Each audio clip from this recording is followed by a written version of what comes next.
चलिए हम लोग आ गए हैं, स्टार्ट कीजिए। सभी लोग यहीं थे ना? कहाँ गए थे जी? कहाँ किन के साथ घूमने निकल जाते हैं? सर अभी आएंगे। चलिए सर यहीं पे कहीं गए ना है, ठीक है। क्वेश्चन नंबर 1 से हम लोग स्टार्ट करेंगे और बताना है।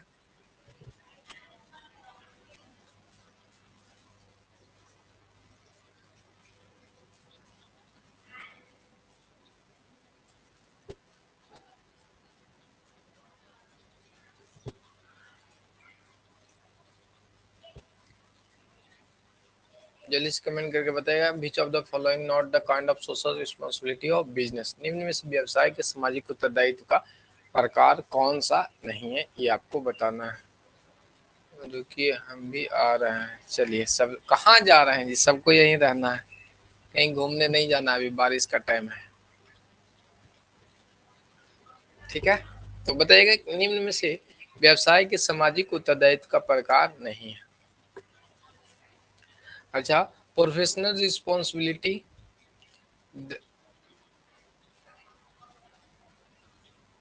D options, B options, D options. चलिए सबका अलग अलग है।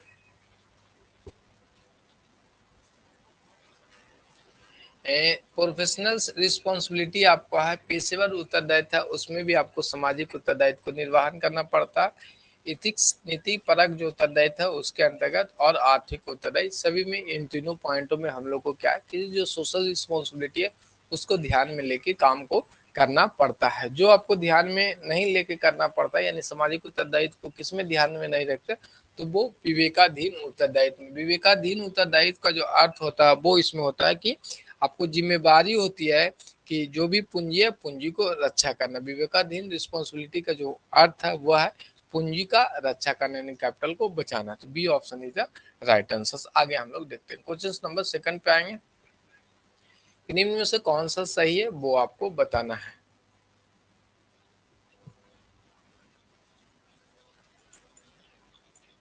जी जी, तो बहुत बड़ा क्वेश्चन हो जाता है। मे भी विजुअल्स होगा, काम चलाइएगा।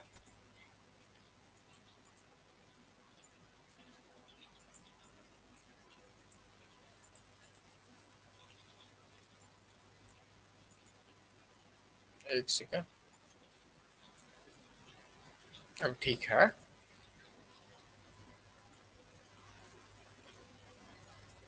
चलिए, निम्नलिखित में कौन सा सही है? व्यक्तित्व कभी नहीं बदलता, और अनुभव प्राप्त करने के लिए तैयार रहना व्यक्ति का वह आयाम है जो कि कल्पना, संवेदना तथा जिज्ञासा की विशेषताएं बतलाती है। ऑप्शन सी है, व्यक्तित्व उन तरीकों का योग है जिसमें व्यक्ति अन्य के साथ प्रतिक्रिया करता है परंतु अन्य के साथ अंतःक्रिया नहीं करता। डी ऑप्शन है, व्यक्तित्व के प्रकार तथा व्यावसायिक वातावरण के बीच फिट से आवर्तन निर्धारित नहीं किया जाता है। तो राइट आंसर्स आप लोग बताएंगे। सभी का कमेंट, शीला जी का, जितेंद्र का, शीला का, ठीक है। बी ऑप्शन राइट इसमें हो जाएगा आपको कि अनुभव प्राप्त करने के लिए तैयार रहना व्यक्तित्व का वह आयाम है जो व्यक्ति की कल्पना, संवेदना, जिज्ञासा की विशेषता को बतलाती है। अनुभव को प्राप्त करने के लिए, यानी जो एक्सपीरियंस को प्राप्त करने के लिए। हाँ, आगे हम लोग देखते हैं। सही आपका बी ऑप्शन है, बाकी सभी आंसर्स जो इसका है ऑप्शंस वो गलत है। क्वेश्चन नंबर 3 पे हम लोग आएंगे। निम्न में से कौन सा सही है फिर से आपको बतानी है, और इसको जूम आउट हम लोग कर लिए। चलिए अभी भी नहीं दिख रहा है 4 नंबर क्वेश्चन। अच्छा, कौन सा सही है क्वेश्चन? ऑप्शन नंबर 1 से स्टार्ट कर लेते हैं तो ये दिख विजुअल हो जाएगा। चलिए, तो कौन सा सही है वो आपको बताना है ऑप्शन नंबर 3 में। तो व्यापारिक उधार वित्त की लागत मुक्त स्रोत है। उधार अंतर्निहित लागत है। व्यापारिक जो उधार है वो अंतर्निहित लागत होते हैं, या फर्म के क्रय में वृद्धि होने से व्यापारिक उधार में कमी आती है। आयगत आय में वृद्धि होने से फर्म की तरलता में कमी आती है। तो ऐसा तो ये दोनों पॉइंट में आपको कुछ नहीं दिख रहा है कि ऐसा कुछ होता है, कौन सही है वो आपको बताना है। बच गया आपको ए और बी। व्यापारिक उधार वित्त की लागत मुक्त कर देता है। तो यानी जो क्रेडिट सेल की बात करते हैं, तो क्रेडिट सेल है जो क्या करता है, ऑप्शन है कि credit sale is the cost free source. तो ये भी आपको गलत हो गया, आपको पूछा कौन सा सही है, तो कौन सा ऑप्शन सही हो जाएगा, बी ऑप्शन आपको सही हो जाएगा। जो व्यापारिक उत्तरदायित्व जो निहित है, जो अब नॉर्मली देखते हैं कि व्यापारिक जो उधार है उसमें हम लोग क्या करते हैं, इनपुट यानी क्रेडिटर्स को आते हैं और इसको पेमेंट करना होता है। जो अंतर्निहित कॉस्ट को वो डिपेंडेंट करती है, जो आपूर्ति हम लोग ग्राहक को करते हैं उस पर डिपेंड करता है। सभी का ऑप्शन राजेश जी, नीरज जी और जितेंद्र जी का भी बी ऑप्शन आया हुआ है, तो जो कि बिल्कुल सही है। आगे हम लोग देखते हैं कौन सा चैप्टर, अब ये चैप्टर का नहीं है, कंबाइंड क्वेश्चन है, ठीक है, कंबाइंड क्वेश्चन है ना। टॉपिक टॉपिक क्या टॉपिक अभी, चलिए आगे देखें। क्वेश्चन सब आपको आपका माइंड रहेगा।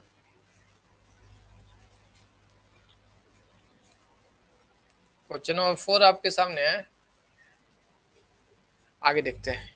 वैश्विक नहीं, वो कॉल भी आ रहा था ना, वो 11-12 का पोर्शन हमने पूरा कर लिया। 11-12 का जो बुक है उसका जो नॉर्मली बिहार बोर्ड का है वो एमसीक्यू हम लोगों ने पूरा कर लिया, आपको पता नहीं चला होगा, लेकिन फुल्ली 12 का हम लोग कर लिया है।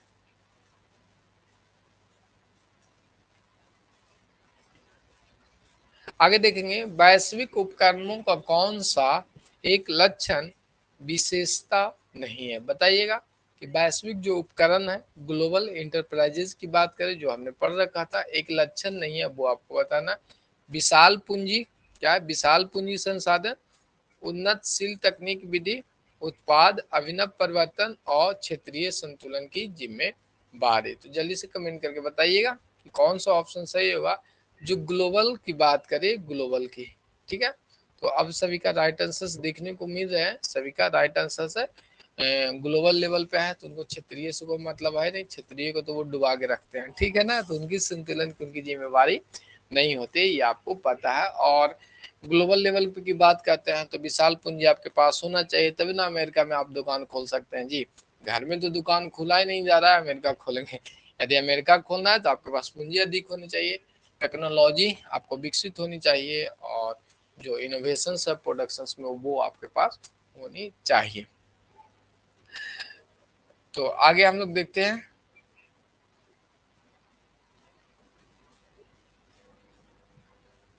5 नंबर क्वेश्चन को देखेंगे। स्क्रीन से ज्यादा बड़ा क्वेश्चन ही आया है इस बार, हिंदी इंग्लिश हो जाता है ना तो ज्यादा वो ग्राफ ले लेता है। आगे देखते हैं, निम्न में से कंपनी के परिसमापन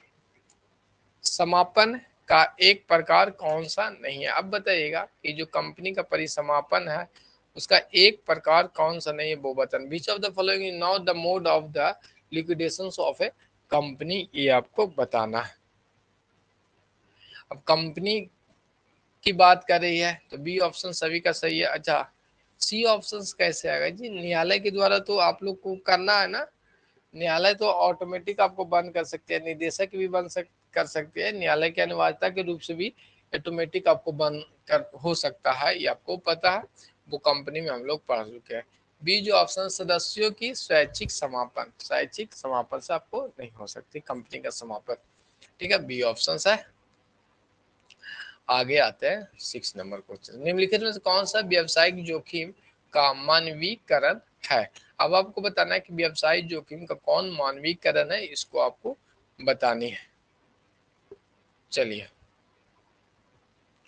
आगे हम लोग देखते हैं, राजनीति, अशांति तथा विनिमय दर उतार चढ़ाव, ग्राहकों से बकाया वसूली, अनिश्चितता, और आपको बताना है कि बिजली गुल होने के कारण काम रुकना, भारी बारिश। तो यहाँ से बताइएगा, आपको पूछा गया कि निम्नलिखित में कौन सा जोखिम मानवीय कारण से है, क्या कौन सी कारण इसमें है, वो आपको मानवीय कारण दिखाई देता है, मान व्यक्तिगत रूप के कारण वो गलतियां हो चुकी है।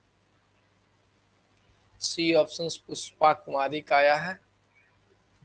तो नॉर्मली निम्नलिखित में व्यवसाय जोखिम की बात करते हैं, वो हम लोग जो व्यक्तिगत है वो बिजली के गुल हो जाने के कारण काम आपको रुक जाता है। यहाँ पे लिखा हुआ ना कि बिजली के गुल हो जाने के कारण आपको काम रुकता है। जो प्रोडक्शन है, जैसे यहाँ पे आप लोगों का कमेंट आ रहा है ग्राहकों से बकाया की वसूली के संबंध में अनिश्चितता, ये तो पहले से फिक्स हो रखा है ना कि जो ग्राहक हैं यानी अनसर्टेनिटी उनमें है कि वो पेमेंट करेंगे या नहीं करेंगे।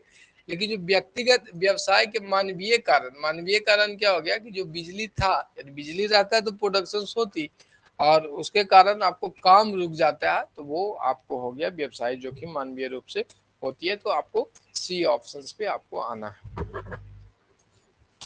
आगे बढ़ते हैं क्वेश्चन नंबर 7 पे। अब कौन सा सही है वो बताइएगा, बीच वन इफ ट्रू। ठीक है, तो कमेंट करके बताइएगा कौन सा सही है। ए ऑप्शन है प्रबंध पेशे की समस्त अपेक्षाओं को पूरा नहीं करता है। प्रबंध को दो स्तरीय कार्यकलाप माना जाता है। और आपको बताना है नियोजन समस्याओं को रोकथाम करता है। और डी ऑप्शन है संगठन प्रकार योजना बनाने हेतु आवश्यक क्रियाओं को संसाधनों की जांच के। तो आपको बताना है कि कौन सा सही है इसमें, वो आपको बताना था। चलिए, डी ऑप्शन श्वेता गोस्वामी लक्ष्मी जी का डी ऑप्शन, राजू कुमार रवि अनीता नीरज जितेंद्र सभी का डी ऑप्शन है, जो कि बिल्कुल राइट है। ठीक है, जो मैनेजमेंट का स्तर है वो 3 होगा। प्रबंध पेशे की समस्त अपेक्षाओं को पूरा नहीं करता, ऐसा भी नहीं है। वो सेफ्टी जो है satisfy all the requirement professional को वो करेंगे ही। और ये त्रिस्तरीय टॉप लेवल, मिडिल लेवल और लो लेवल होते हैं। नियोजन समस्याओं को रोकथाम कर सकता है। प्लानिंग जो है वो रोकथाम कर सकता, वो यहाँ पे है ना कि वो कम करती है। जो प्लानिंग है वो समस्याओं को थोड़े ना 100% रोक लेगी, वो आपकी समस्याओं को कम करता है। और जो राइट आंसर है वो अपना डी ऑप्शन है। आगे बढ़ते हैं क्वेश्चन नंबर 8 पे हम लोग आएंगे। अब बताइएगा व्यापार बट्टा अनुमेय किए जाने का समय क्या है, कि trade discount is allowed at that time. अब बताइएगा कि जो ट्रेड डिस्काउंट है, जो अनुमेय हिंदी में बोलेंगे, ट्रेड डिस्काउंट कब अलाउ किया जाता है, सेल के समय, माल के बिक्री के समय, माल के बेचने पे भुगतान प्राप्त होने पे, और देय तिथि से पूर्व भुगतान पे, या माल के क्रय हेतु भुगतान करते समय। तो जल्दी से कमेंट करके इस पे बताइएगा। ध्यान दीजिएगा कि ट्रेड डिस्काउंट आपको उसका जनरल एंट्री भी नहीं होता है, और कब उसको करेंगे वो आपको पता चल गया होगा इतना हिंट से। चलिए, तो कुछ लोग का आया है, अब ठीक से सभी को आ रहा है। शीला जी, जितेंद्र जी, गणपति झा जी का ये ऑप्शन। जब ट्रेड डिस्काउंट उसी समय देंगे ना जब आपको सेल करना है, कैश डिस्काउंट थोड़ा ना है कि जब कैश लेके आएगा तो डिस्काउंट पे देंगे। नॉर्मली क्या है यहाँ पे ट्रेड डिस्काउंट है, यानी जब हम लोग सेल करते हैं, विक्रय करते हैं, उसी समय देते हैं। आगे बढ़ते हैं क्वेश्चन 9। आपको बताना है कि निम्न में से ई व्यवसाय का लाभ कौन सा नहीं है। ग्राहक संतुष्टि, सुविधा, व्यक्तिगत संपर्क और वैश्विक पहुंच। तो जल्दी से आपको बतानी है कि ई व्यवसाय का लाभ कौन सा नहीं है, ये आपको बताना है। अच्छा, ए ऑप्शन भी आया है, सी ऑप्शन, शीला जी, सुनील कुमार। अच्छा चलिए, शीला जी का सी ऑप्शन, निधि कुमारी का भी सी ऑप्शन है। वो सही है, सी ऑप्शन आपका। नॉर्मली आपको पता है ना कि ई बिजनेस का लाभ कौन सा नहीं है पूछा है, तो ई बिजनेस के अंतर्गत व्यक्तिगत संपर्क नहीं होते हैं। जो भी सेलर्स हैं उसको से आपसे संपर्क हुआ नहीं है। ठीक है, आगे देखते हैं क्वेश्चन नंबर 10। विद्युतीय सामान हेतु निम्न में से कौन सी गुणवत्ता का प्रयोग किया जाता है, वो जो गुणवत्ता प्रमाणक का उपयोग किया जाता है वो आपको बताना। एफपीओ, एक एक मार्क, और आईएसआई और हॉलमार्क। ठीक है,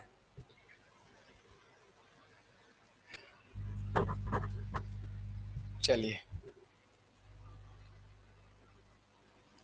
जो राइट आंसर आ गया है आपका आईएसआई, जो बिजली की जो उत्पादन है उस पे की जाती है, इस पे आपको कनवाली बनाते हैं उस पे की जाती है, मतलब सोने पे की जाती है।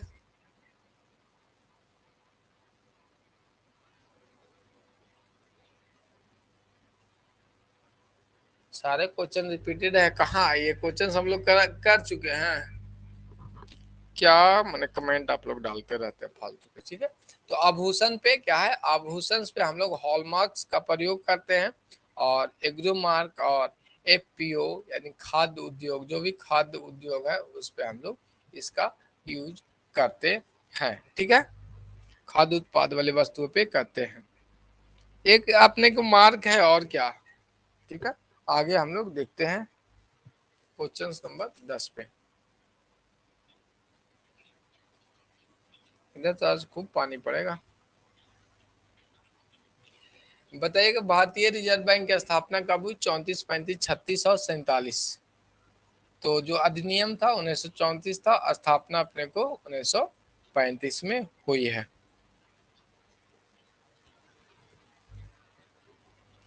आगे देखते हैं क्वेश्चन नंबर 12। बीच वन करेक्ट मॉडर्न मार्केट के हिसाब से आपको बताना है कि निम्नलिखित में से आधुनिक विपणन का अर्थ के रूप में कौन सा सही है, वो आपको बताना है। बाजार का अर्थ है वह स्थान जहां क्रेता तथा विक्रेता लेन देन के लिए जमा होते हैं।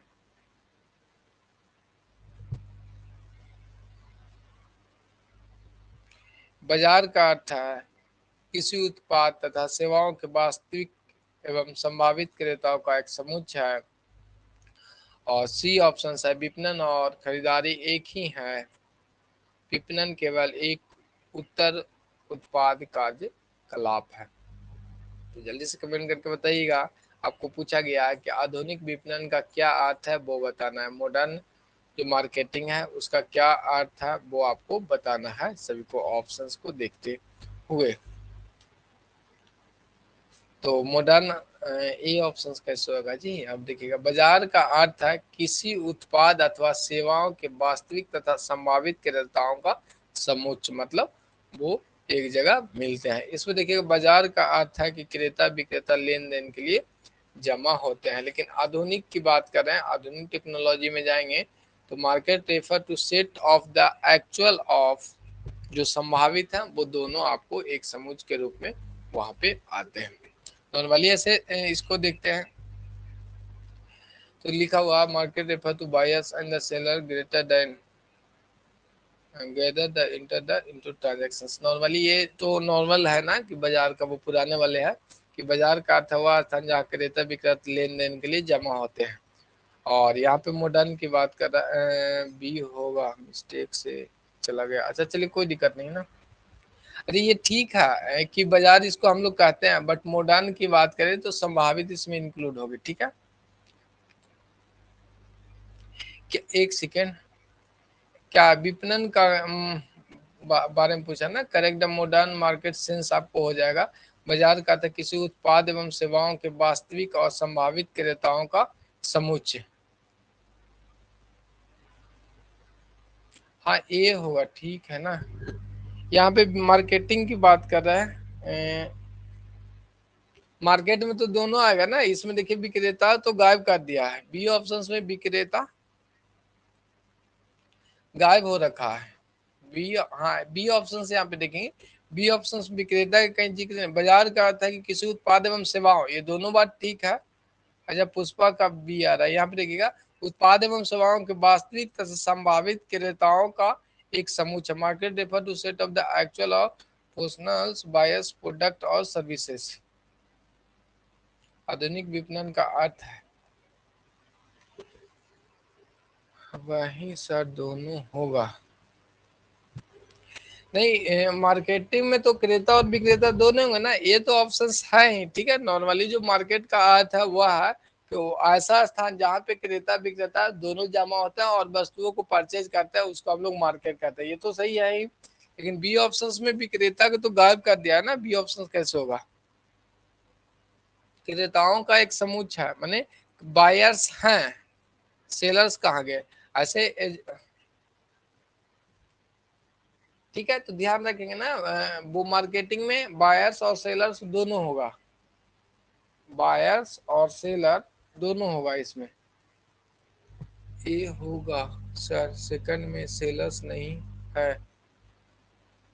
अब वही कहना है, सेलर्स इसमें है नहीं, सेलर्स होना चाहिए था। जब तक सेलर्स और बायर्स नहीं है तो मार्केट कोई महत्व है ही नहीं, मार्केट वो बनेगा ही नहीं।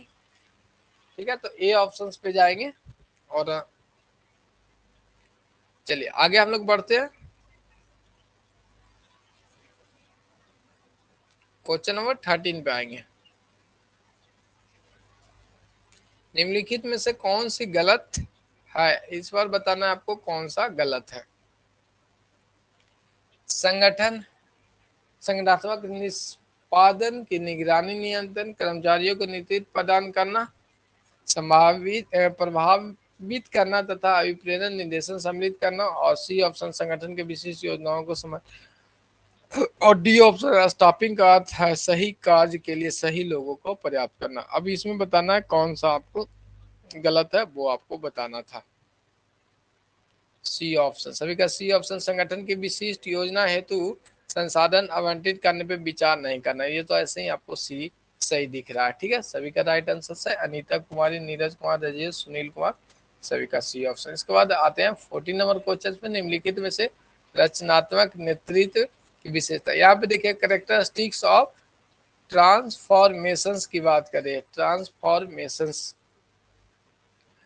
क्रिएटिविटी नाम के ट्रांसफॉर्मेशंस की बात कर रही है, हस्तांतरण नेतृत्व के बारे में पूछ रहा है। ठीक है,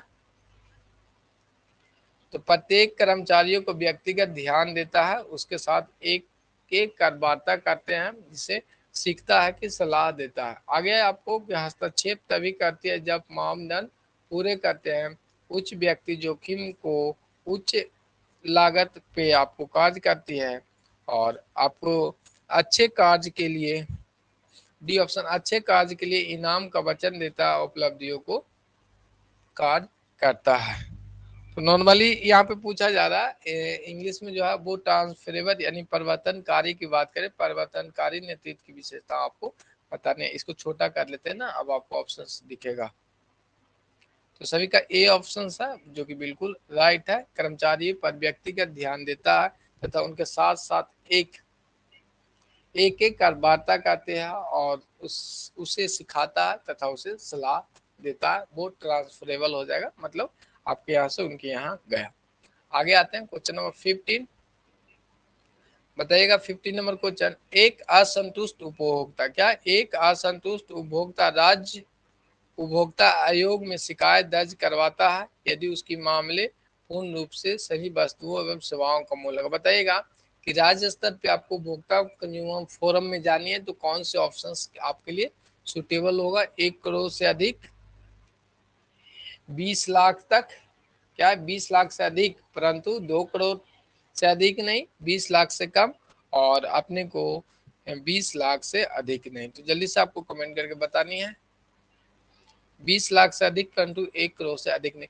देखिए राज्य लेवल की बात करते हैं, जैसे डिस्ट्रिक्ट लेवल की हम लोग नॉर्मली बात करेंगे तो वो आपको आ जाता है 1 करोड़ तक। देख लेंगे डिस्ट्रिक्ट की बात करते हैं, डिस्ट्रिक्ट की बात करते हैं तो वो अपना यहाँ से लेके 1 करोड़ तक। अभी की बात करें जो 2019 उपभोक्ता संरक्षण अधिनियम लगा उस पर हम लोग चर्चा करते हैं।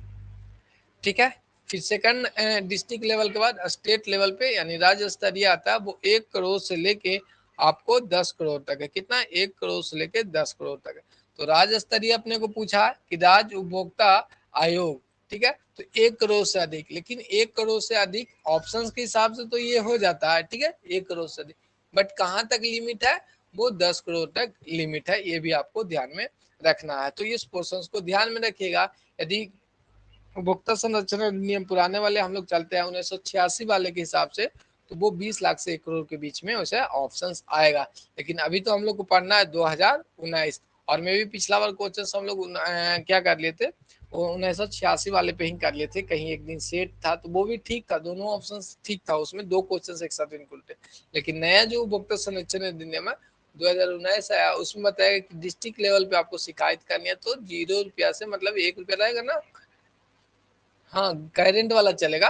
अब है कि 0 से मतलब 1 रुपया से 1 करोड़ तक की जो है वो डिस्ट्रिक्ट लेवल पे, और 1 करोड़ से 10 करोड़ तक का जो अमाउंट वो अपना स्टेट लेवल पे, और 10 करोड़ से ऊपर की जो अमाउंट आएगी वो अपना नेशनल लेवल पे, राष्ट्रीय स्तर पे वो होता है। हाँ ठीक है, 10 करोड़ से अधिक, ठीक है, 10 करोड़ से जो प्लस होगा वो नेशनल लेवल पे हो जाएगा। तो ये भी पॉइंट आपको समझ में आ गया। तो सिंपल, अब तो आसान हो गया ना, 1 करोड़ डिस्ट्रिक्ट लेवल, 1 करोड़ से 10 करोड़, क्योंकि एक पे जीरो बैठाने है, सिंपल 1 करोड़, और 1 करोड़ से 10 करोड़, एक पे एक जीरो देंगे, ये डिस्ट्रिक्ट लेवल और ये स्टेट लेवल, और 10 करोड़ से अधिक अपने को नॉर्मली नेशनल लेवल पे। इसमें आगे तक तो कोई अथ्य है नहीं, कहाँ तक जानिए। नॉर्मली डिस्ट्रिक्ट लेवल की बात करते हैं तो डिस्ट्रिक्ट लेवल में जो शिकायत आप कर सकते हैं नेशनल लेवल पे, स्टेट लेवल पे, उसके लिए आपको 45 दिन का समय मिलता है, ठीक है, 45 दिन में आपको कर लेना। वहीं स्टेट लेवल पे है तो इसकी कुछ शिकायतें आपको संतुष्ट नहीं है तो वो 30 दिन देता है, और वो अब नेशनल लेवल पे है तो आप न्यायालय में जाएंगे तो वो उसके लिए भी 30 दिन का ही समय रहता है, उस दिन में आपको कंप्लेन आगे रेज फॉरवर्ड कर लेना होता है। यहाँ तक क्लियर है, किसी को कोई दिक्कत नहीं होगा। तो मानते हैं कि उपभोक्ता संरक्षण अधिनियम 2019 की जो पॉइंट है वो आपको याद हो गया होगा। पहली हम लोग बात करते हैं डिस्ट्रिक्ट लेवल, तो 1 करोड़ तक जो भी शिकायतें रहेगी वो डिस्ट्रिक्ट लेवल पे होगी। सेकंड अपने को है स्टेट लेवल, तो स्टेट लेवल पे अपने को है 1 करोड़ से 10 करोड़ पे एक शून्य बैठाना था। उसके बाद अपने को नेशनल लेवल तो 10 करोड़ से अधिक है। समय की बात अब भी करते हैं, अपील करने के लिए आपकी संतुष्टि नहीं है तो डिस्ट्रिक्ट लेवल पे आपको 45 दिन का समय दिया जाता है, उसके बाद नेशनल और स्टेट लेवल पे 30 दिन का समय आपको दी जाती है। ध्यान रखिएगा, स्टेट लेवल वाले तो आपको नेशनल लेवल पे शिकायत जाके करेंगे, और नेशनल लेवल वाले कहाँ करेंगे, राष्ट्रीय स्तर पे आपने पहले से ही दर्ज कर रखा तो वो अपने न्यायालय में जाते हैं, उच्च न्यायालय में। ठीक है, यहाँ तक क्लियर है। उसके बाद आगे हम लोग आते हैं क्वेश्चन नंबर 16। ठीक है, किसी को कोई दिक्कत तो नहीं होगा ना समझने में? चलिए बताइएगा कि निम्न में से कौन सा नेतृत्व के लक्षण के सिद्धांत से संबंधित है, वो आपको बताना है। निम्न में से कौन नेतृत्व के लक्षण के सिद्धांत से संबंधित है वो आपको बताना। नेतृत्व यानी लीडरशिप की बात करें, विशिष्ट व्यवहार नेता तथा गैर नेता, क्या विशिष्ट व्यवहार नेता तथा गैर नेता का अंतर्भेद करती है।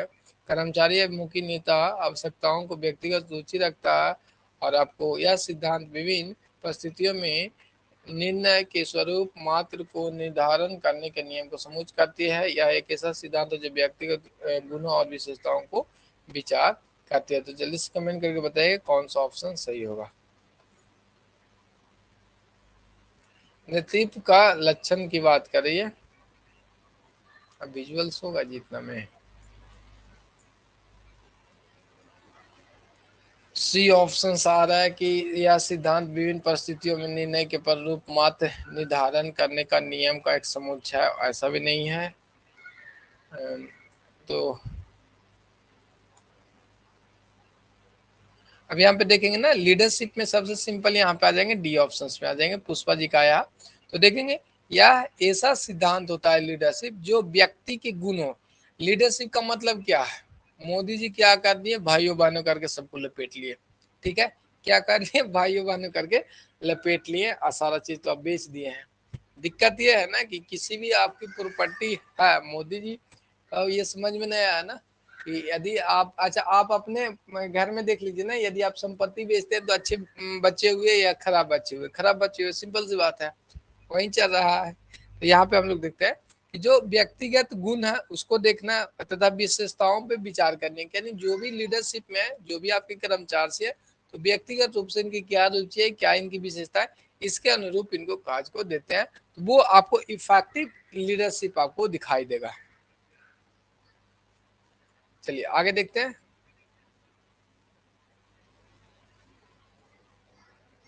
डी ऑप्शन राइट हो जाएगा। इसमें देखिए सिर्फ कर्मचारी की व्यक्तिगत रुचि है, ठीक है, उनकी क्या है, इसमें है कि उसकी क्या गुण है, उसकी क्या विशेषता है, दोनों चीज को देख के उस पर हम लोग नेतृत्व करते हैं तो वो आपको ज्यादा बेनिफिट देते हैं। आगे देखते हैं क्वेश्चन नंबर 17 पे चलेंगे। बताना निम्नलिखित में से कौन सी विधि एक्सेस की क्वायरी तैयार नहीं करती है। एसएस की क्वारी एक्सेस की क्वारी तैयार नहीं करते हैं।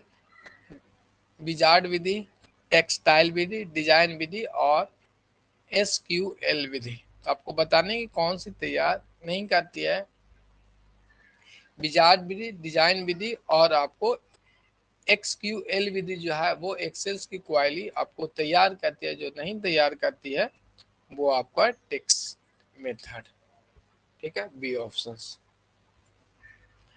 आगे हम लोग करेंगे क्वेश्चन नंबर 18 पे आएंगे और बताना है विभिन्न घटकों को नए उत्पाद में संयोजित करने वाले उद्योग को क्या कहते हैं। ढेर सारी घटक उसको आपको मिला के उद्योग कहते हैं। तो विश्लेषणात्मक, संश्लेषणात्मक, प्रक्रियन और संयोजक उद्योग कौन सा होगा ये आपको बताना है।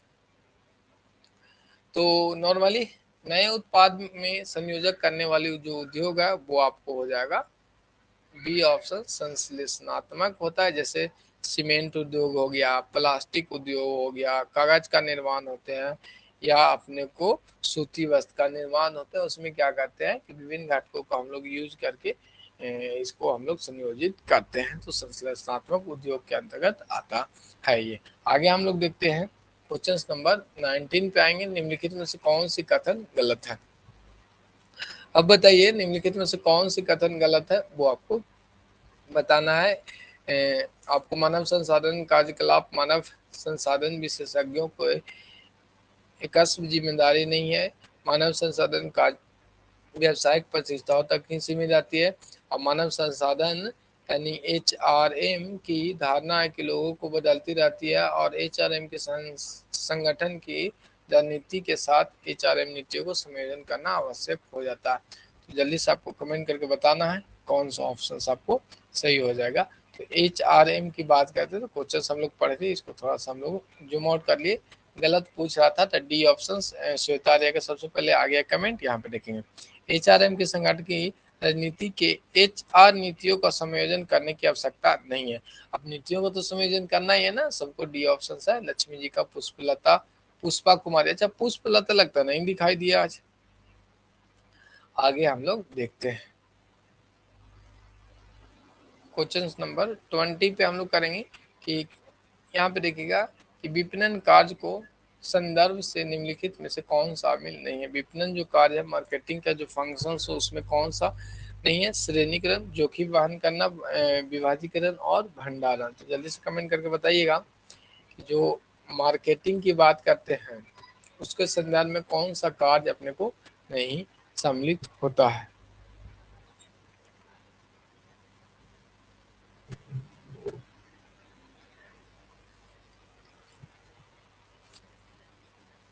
चलिए तो ध्यान देंगे कि विपणन कार्य के जो संदर्भ है उसमें कौन से शामिल नहीं होता, वो विभाजीकरण आपको शामिल नहीं होता। सी ऑप्शन सही हो जाएगा। ठीक है, और जो शामिल होता है संदर्भ में वो आपको श्रेणीकरण करेंगे, ग्रेडिंग विश्लेषण कर लेते हैं, भंडारण हम लोग कर लेते हैं, परिवहन, मानकीकरण सभी हम लोग इसमें कर लेते हैं। जो नहीं शामिल होता वो विभाजकरण होता है। ठीक है, आगे देखते हैं। अब बताइएगा आधुनिक समय में वित्त प्रबंधकों के निम्नलिखित में से कौन सा निम्नलिखित में से किससे संबंधित नहीं है। आधुनिक समय के समय जो वित्त प्रबंधक निम्नलिखित में से किससे संबंधित नहीं है। धनराशि आवंटित किए जाने के प्रतिफल का माप, सटीक अभिप्रेरण अनुरक्षण का, लगाई गई पूंजी की कुल राशि का, अलग अलग परियोजनाओं की राशि को आवंटन करने। तो बताना है कि आधुनिक समय वित्त प्रबंधक निम्नलिखित किससे संबंधित नहीं है वो आपको बताना है। सभी का बी ऑप्शन राइट आ गया है। चलिए बी ऑप्शन, अच्छा बी ऑप्शन सटीक अभिलेखन का क्या है, क्योंकि वित्त प्रबंधक है ना, उनको तो फाइनेंस की बात को करनी है कि कैसे अपने को अमाउंट को अरेंज करना है, कैसे क्या करनी है। तो आज के लिए हम लोग क्लासेज यही रखते हैं। आपको 21 क्वेश्चन हुए और जाके 20, 10, 30, 35 मिनट की क्लासेज आपको चली इस पे। ठीक है, तो क्वेश्चंस तो लगभग 30 तक कर सकते हैं तो 1 घंटा आपको चलेगा। फिर ज्यादा लंबा भी सेशन आपके लिए ठीक नहीं है। आपको लगता है कि हाँ बहुत सारे क्वेश्चंस को कर लेंगे ये वो, बहुत सारे क्वेश्चंस करने के लिए बहुत सारी चीजें भी तो आपके पास उपलब्ध रहती है। तो आज के लिए हम लोग यहीं पे रखते हैं। Take care and bye bye. बाकी आपकी जो कमेंट था उस पर अमल किया जाएगा, जैसे ही होगा वो अपडेट मिल जाएगी। ठीक है, तो कल से कोशिश करेंगे और भी कोचेस हम लोग आपके साथ रखें। बाय।